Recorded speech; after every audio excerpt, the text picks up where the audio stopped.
Hey YouTube fans, it's me, the Storyman. Welcome back to my latest video. Today, I'm reading a new story which I made from Chat GPT, which I call The Boy Who Spoke to the Wind. So remember folks, like my video, subscribe to my channel, and please leave your comment down in the comment section below. Ooh, today's really hot today. Well, it's June after all, so I guess it's a little scorcher. But don't worry, since it's nearing the end of June, I guess it might get colder. Maybe. But then again, with climate change, I guess that depends. So we'll never know. Okay, enough rambling. Let's start with the story. For 1,000 years, the kingdom of Aurelius knew only one kind of magic. Earth magic. Just only Earth. The people raised mountains, carved roads through stone, and built magnificent cities from marble cliffs. Earth mages were respected, and the strongest among them became nobles. Then came King Valdric the Iron Crown. Ooh. He seized the throne through force and fear. Any Earth mage who opposed him disappeared. Taxes grew heavier each year. Villages starved while the capital glittered with gold. Man, it feels like in our world, I could see the discrepancy.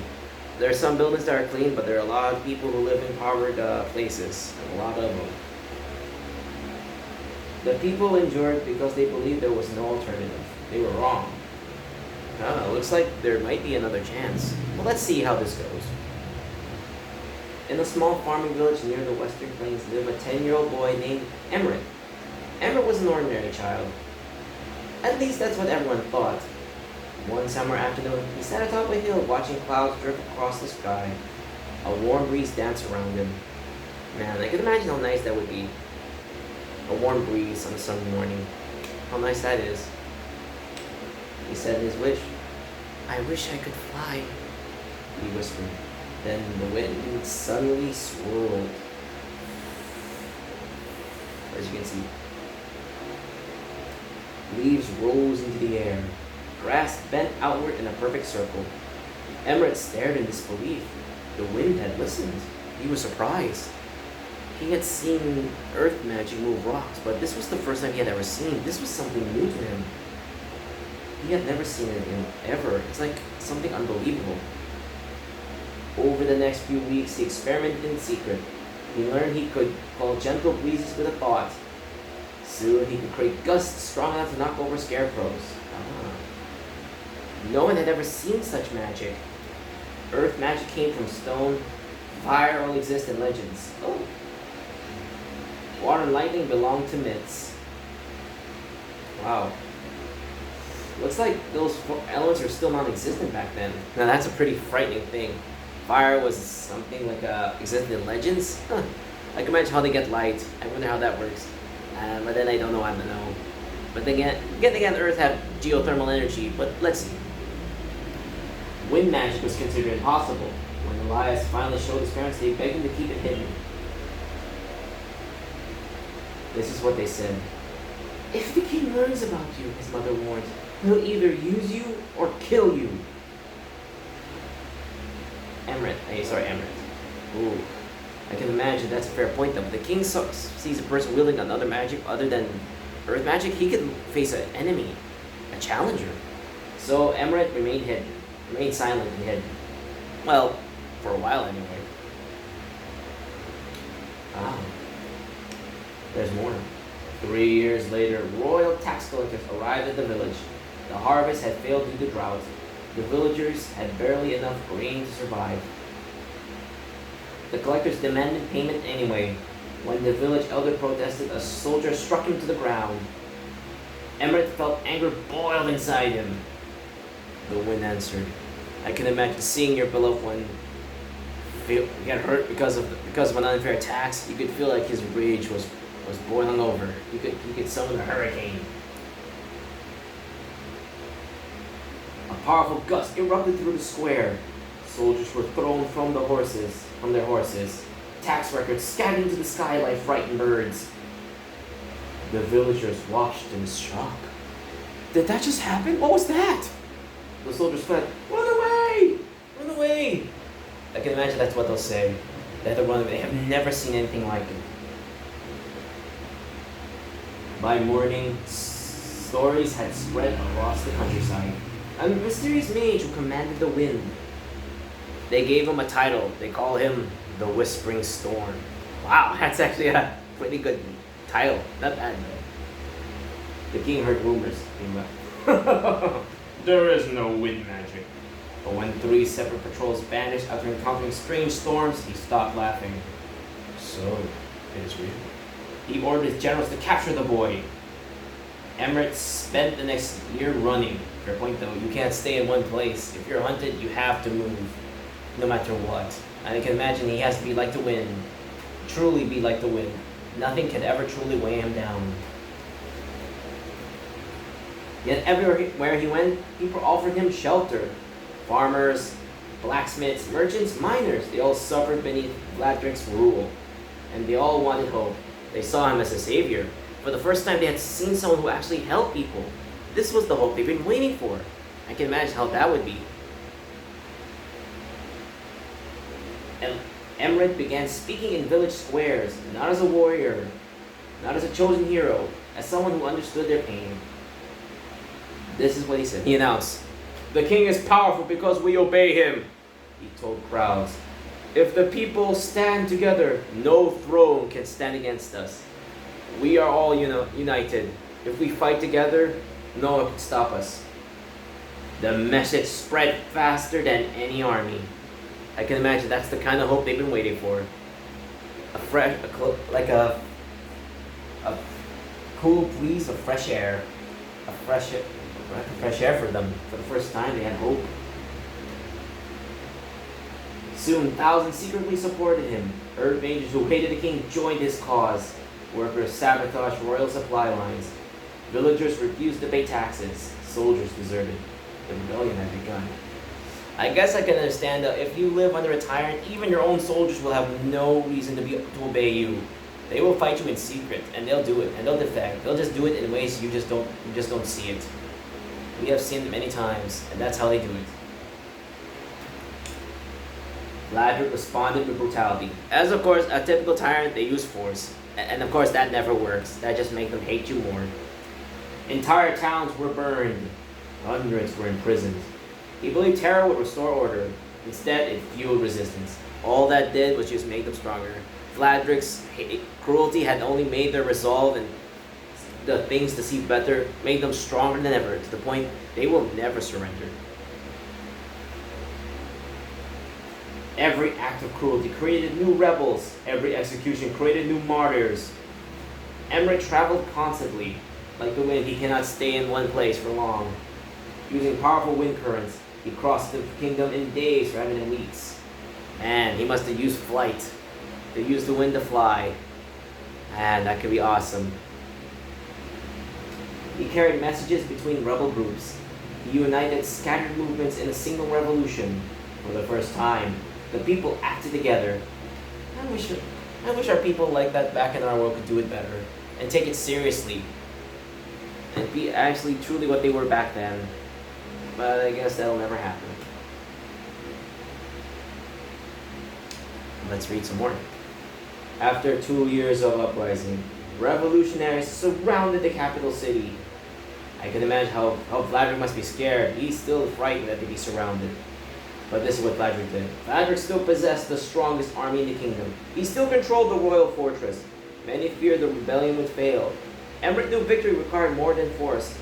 The people had to see the truth, so he devised a daring plan. Fair point though, attack with brute force alone may not be enough. They'll need to think of a plan. That's how protests work. You don't just stick to one thing. You have to have an extra plan just in case of emergencies. And it has to be bold. On the eve of battle, he climbed the highest mountain overlooking the capital. Thousands watched from below. Emret raised both hands. The wind answered. Not a breeze, not a gust, a storm like anything the world had ever seen. Clouds spiraled across the sky. Thunder shook the earth. I can imagine that's how it sounds, sorry. I'm doing the sound effects myself. Wind swept through every street of the capital, but Emret guided the storm carefully, like a controlled storm. No homes were destroyed, no civilians harmed. Instead, the wind ripped royal banners from towers, tore down symbols of tyranny. Now that's impressive control right there. And carried millions of handwritten messages into the city. Each contained the same words. And this is the sentence. The king rules you because you fear him. Do not stop fearing him. Just that one message. It was a simple one. Concise and succinct. The citizens awoke to find the messages everywhere. In markets, on rooftops, in palace courtyards, even inside the royal barracks. By dawn, the capital itself was rebelling. I can imagine even his own people who were loyal to him really hated the guy because he's such a tyrant. Even his own soldiers and workers don't want to work for him. When they found out the truth thanks to Emmerich, this was the chance they've been waiting for. And this is how it goes. Workers abandoned factories. Guards opened city gates. Crowds filled the streets demanding freedom. Vladrik's power began collapsing from within. Indeed, that's how you topple a tyrant. From the inside. If you destroy him from within, you have won. This was the victory you had waited for. But he wasn't done yet. The tyrant made one final attempt to maintain control. He marched into the city square wearing enchanted stone armor. Hundreds of loyal soldiers followed him. Emmerich met him there. The entire kingdom seemed to be watching. Vladrik laughed. You're just a child.